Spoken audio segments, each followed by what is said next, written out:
Welcome to the final episode on our exploration of Main Street a century ago. We are standing on the corner of Main and Branchville Road around 1905. That house in the distance is the next house south of the Methodist Church. Though it's 19th century Greek Revival in style, it contains core features, including a mammoth fireplace, that date back to the early 1700s. The scene is not much different today. Some of those evergreen trees out in front are still there. Taller, of course. In fact, even the fire hydrant is still there. Not there, however, is the War Memorial, which would be erected in 1925 just to the left of and beyond the hydrant. This is about where the old Congregational Church Meeting House was located. Let's walk out into that empty Main Street and look to the south. This scene, too, is remarkably the same today. We still have lots of trees, though not so evenly spaced, and all those houses, mostly obscured by the trees, are still there. The two houses at the left have undergone restoration in recent years. They both date from the early 1800s at least, and were homes of prominent citizens over the years. Here we are at the intersection of West Lane, looking back to the neighborhood we just passed through. Again, it's pretty much the same as today, except, of course, for the lack of traffic and pavement on Main Street. The sidewalk isn't paved either. At the left is a beautiful Queen Anne-style home that still looks the same today. Just beyond it are two houses that belong to brothers named Hoyt. In the late 19th century, they built identical houses side by side, but then had a falling out. So one brother symbolized his estrangement from the other by removing various ornate features from his house, such as the cupola, so it would not look the same. A cannonball from the Battle of Ridgefield was unearthed here many years ago. And speaking of cannonballs, diagonally across the street is the Cannonball House. That's what the Keeler Tavern Museum was informally called many years ago, and a name that one-time owner Cass Gilbert liked. Gilbert, the famous architect of skyscrapers and government buildings, bought the place in 1907. While he added onto it in the rear, he also maintained its historic character and details. As almost everyone in Ridgefield knows, there's a British cannonball fired during the Battle of Ridgefield, embedded in a corner post on the north side of the building. This is one of many postcards showing the landmark. The German lithograph is one of my favorites. It dates from before Gilbert owned the place and is what the tavern looked like from at least the mid-1800s. Look closely and you'll see a woman with a red blouse on the porch in the middle of the picture. She's standing in the doorway. That may be Anna Resicki, the owner previous to Gilbert and longtime operator of the Resicki Hotel in this building. Her grandfather, Timothy Keeler, established the Keeler Tavern in this building in the 1770s. A couple of interesting tidbits about this picture. Look at the window above the woman and to the left.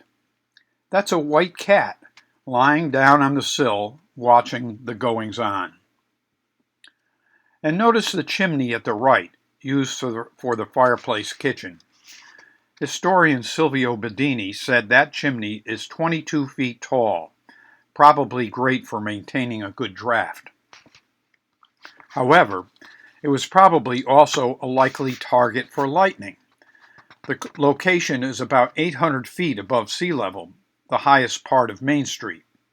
So if you look carefully at the right side of the chimney and the wall below it, you will see a ground wire for a lightning arrestor. Let's turn around and cross the road. This is what the intersection of Main Street and West Lane looked like before the arrival of the fountain. The junction was still triangular, and it included one tree, a bunch of shrubs, a street lamp, and 3 road signs. The lamp probably used oil.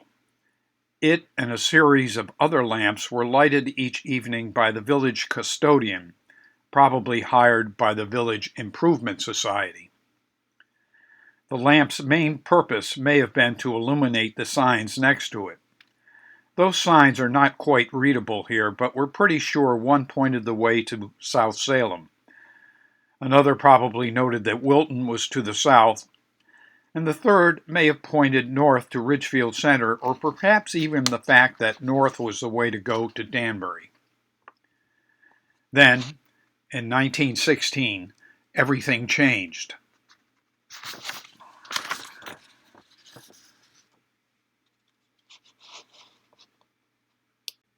That year, nearby neighbor Cass Gilbert donated this marble fountain to the town. The landmark was not only decorative, but served as a watering trough for horses, and probably village dogs. The fountain has had 2 enemies: wayward motor vehicles and state highway planners. Over the years, the fountain has been hit many times by cars. The worst crash occurred in 2003 when a Hummer, driven by a drunken driver, smashed it so badly it took more than a year to put it back together. To help protect it, the fountain has been raised up quite a bit and surrounded by plantings and planters designed to cushion wandering cars. Because it is such a busy intersection and the scene of many accidents related to visibility problems, the state has for years tried to get the fountain moved so the junction can be redesigned, undoubtedly to include a traffic light.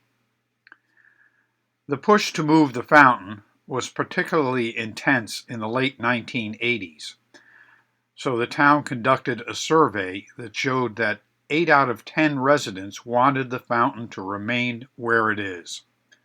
State Representative Barbara Ireland then proposed a law in the state legislature to protect the fountain's location. It says that the fountain may never be moved without the approval of the Board of Selectmen. It passed the legislature. Notice that in this beautiful hand-colored card, the tree is still in the triangle, as are some of the shrubs, probably mountain laurels. This view, looking west down West Lane around 1920, shows the fountain has always been raised a bit from the level of Main Street. That old car at the right is parked in front of the corner store, a general store that operated there from the early 1800s until the 1930s. Its last function was as an antiques shop. It was moved away, reportedly to become an outbuilding for a home on Soundview Road. And the site has been vacant ever since. You can just see a small portion of the porch at the right edge of the picture. Off in the distance, just to the left of the fountain, is part of the Ridgefield Club building. Formed in 1887, the club catered to the well-to-do summer and weekend folks, though some year-rounders also belonged. It included a lounge where men could smoke cigars while sipping brandy, a 2-lane bowling alley, a billiard room, and a theater, which the club called an assembly room. The club, and especially the assembly room, was sometimes used for community events, including dog shows. Let's see what the outside looked like. This photo, taken by Marie Kendall in the 1890s, shows the Ridgefield Club complex.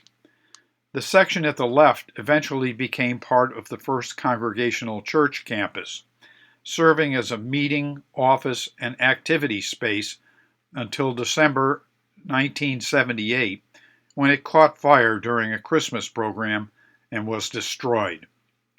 Lund Hall, the current building that replaced it, was designed with some features that recall the old clubhouse, including the roof line. And since we're talking about the Congregational Church, here's a fine old German lithograph of the First Congregational Church from around 1905. It's the village's oldest church, having opened in 1880. However, it's the town's second oldest. The Ridgebury Congregational Church was built in 1851. Looking more like something found in an English village than in a New England town, the church was designed by J. Cleveland Cady, whose other projects included the South Range of the American Museum of Natural History in New York City and 15 buildings at Yale. The land had been the site of a carriage factory for many decades. To make way for the church, the factory, called the Big Shop, was moved in 1887 to the center of town. It's at the north end of the Bailey Avenue Municipal Parking Lot and the home of two restaurants, Terra Soleil and Lux, as well as several shops. The site for the church had been donated by Henry King McHarg, a railroad tycoon who moved to town late in his life. McHarg had a deep interest in Ridgefield and in the church. He was descended from Lieutenant Joshua King, whom we discussed in connection with the King homestead. Joshua had married Anne Ingersoll, daughter of the Reverend Jonathan Ingersoll, the second pastor of the First Congregational Church in the 1700s. McHarg was Ingersoll's great-great-grandson. This picture, like all images of this church in the first half of the century, shows the building covered with ivy. At some point, church leaders determined, as town leaders had with the town hall, that ivy damages the masonry, so it was removed. Let's head south for the last leg of our journey. Here's another fine example of Main Street's arboreal display a century ago. Just look at that row of evenly spaced elms and maples marching along the east side of the street. The scene is around 1910, and the view looks northeasterly from a little north of and opposite the Rockwell Road intersection.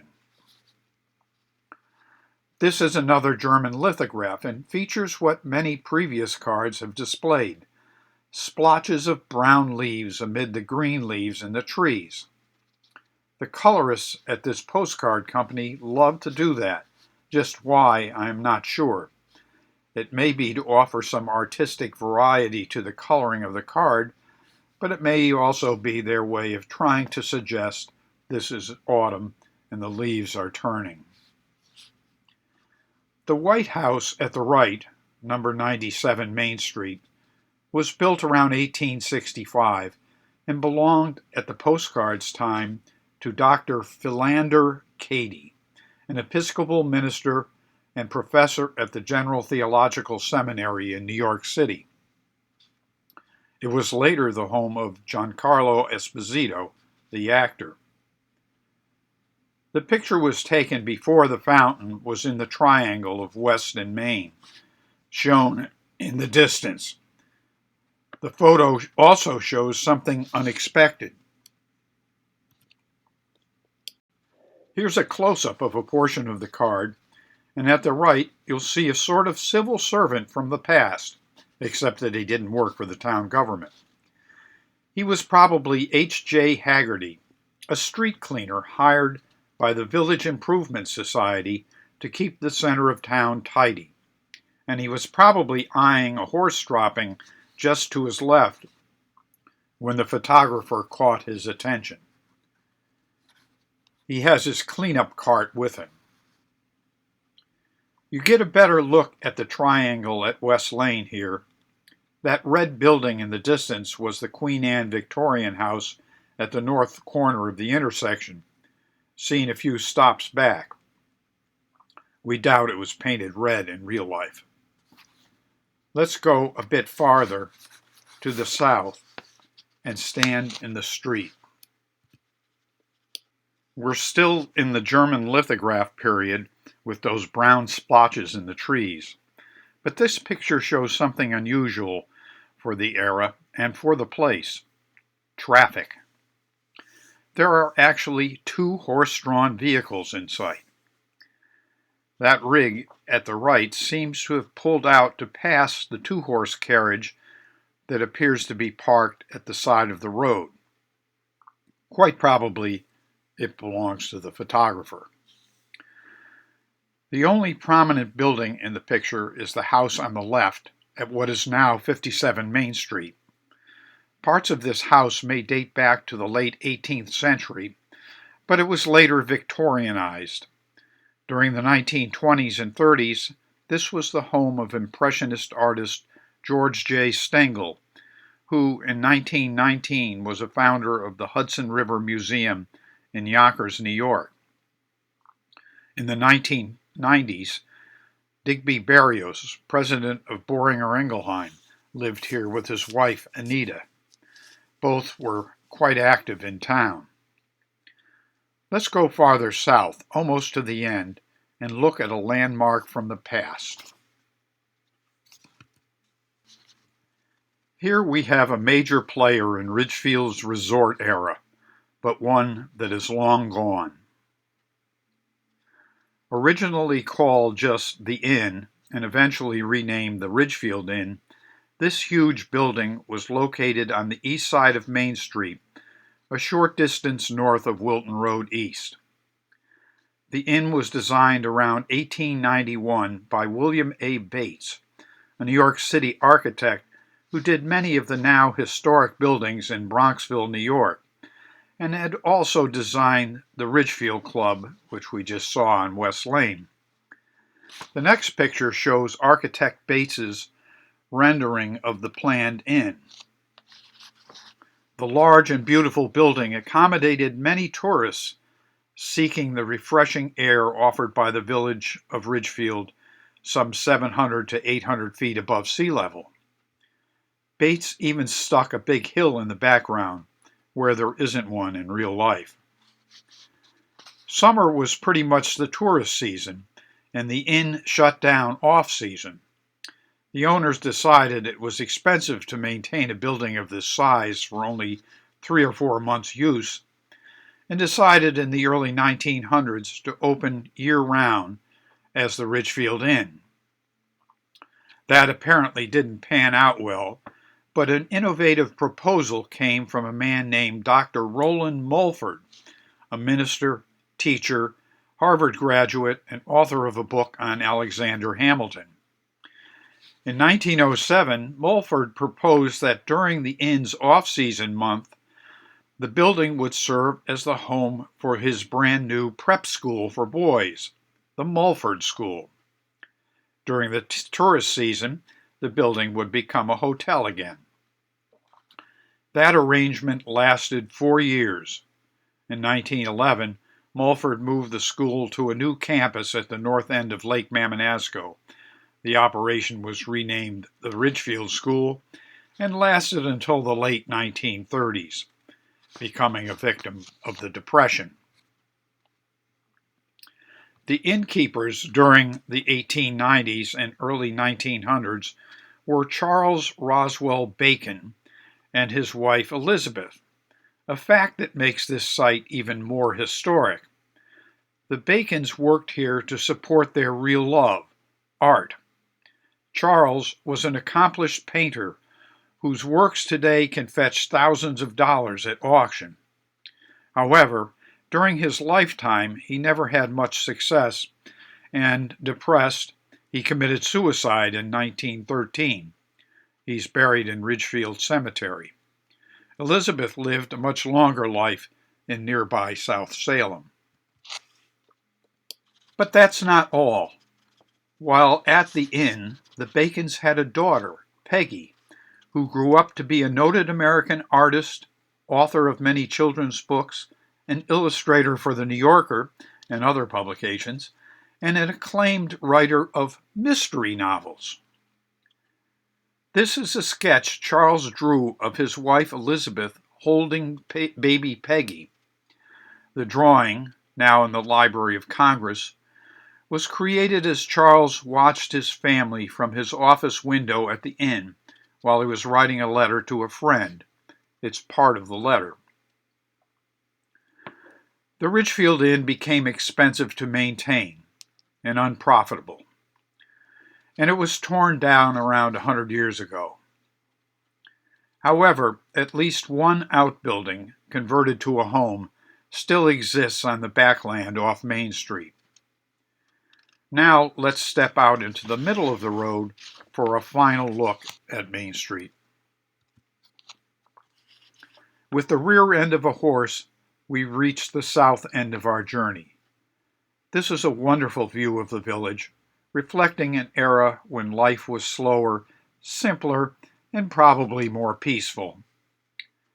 Those two side-saddled women were very likely guests at the Ridgefield Inn, which you could see beneath the tree limbs at the right. Were they about to head north into town to check out the local shops, or were they just debating a different, more adventurous route? Was the man, barely visible at the right in front of the inn, a porter who had given them advice or directions, and maybe even set them up with the horses? Notice that the pole at the left has an early version of a street light projecting from it, while none of the others up the road have lights. It may have been placed there to illuminate the letterbox below, which was designed for drive-up, ride-up service. Today's drive-ins are apparently nothing new. No doubt the letterbox also handled a lot of postcards mailed by patrons of the Ridgefield Inn across the street, perhaps even this card. Now that we've reached the 40th and final stop in this virtual tour, we want to remind you that you can take real tours yourself at your own time and pace using 5 village walks. This extensively illustrated 54-page booklet offers self-guided tours of not only Main Street, but also West Lane, High Ridge, Katuna Street, Prospect Street, East Ridge, Governor Street, Upper Wilton Road West, and Umstead Lane. It sells for $5 at Books on the Common or $7 by mail. For mail orders, send a check to Jack Sanders, 91 Umstead Lane. Sales benefit the book's publisher, the Ridgefield Historical Society. Thank you for joining us on this excursion into the past. We hope you enjoyed learning more about this fascinating old town.